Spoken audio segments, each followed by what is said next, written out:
Magandang umaga na naman mga Pinas-Chikas. Para sa araw na ito, itong video na to ay tungkol sa ating Coins.ph tutorial kung sakaling naubusan ka na ng data na panggamit nito dahil kailangan talaga natin ng data connection or wifi connection.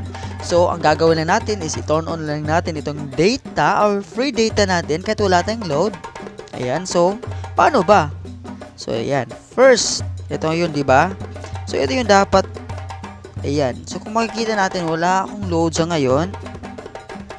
So, ganyan yun ang mangyayari. Ayan. Ayan, kung wala tayong load. So, ang gagawin natin, guys, pupunta tayo sa Messenger. Ayan. So, kung nakita natin, meron siya dito click to login. So, naka-login na siya kanina. So, just in case lang, guys, kung naka-connect kayo sa wifi before, so, be sure na i-connect nyo si Coins.ph sa Messenger. So, ayan. Dahil naka-login ako kanina, so, kung nakikita natin, guys, wala na akong data. So, ayan. Pwede na tayo gumawa ng transaction, buy load. Ayan, tignan natin. Napakahina na talaga ng signal. Wait lang muna. Ayan. So, ito na yon. Sabi na niya, nag-reply na yung Coins.ph bot. Okay, what mobile number would you like to?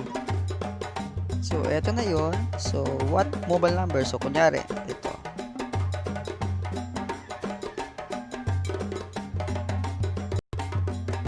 Ayan. So, yun yung balance ko. So, magkano daw yung i-load ko? So, kunyari.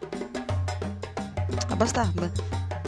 Ay, lalabas yun, guys. Kapag maglo-load tayo, lalabas dito. Ayan. So, lalabas yung mga denomination. I-back mo lang. So, ayan. From 5 pesos to 300 pesos.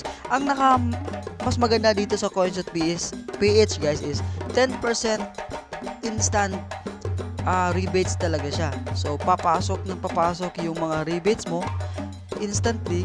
Kung sakali may magpapaload ng 100 pesos, may 10 pesos na automatic na mag-a-add talaga sa iyong account. So, yun lang, guys. Maraming salamat. For more videos, please click the subscribe button para lagi tayong update sa ating mga bagong videos.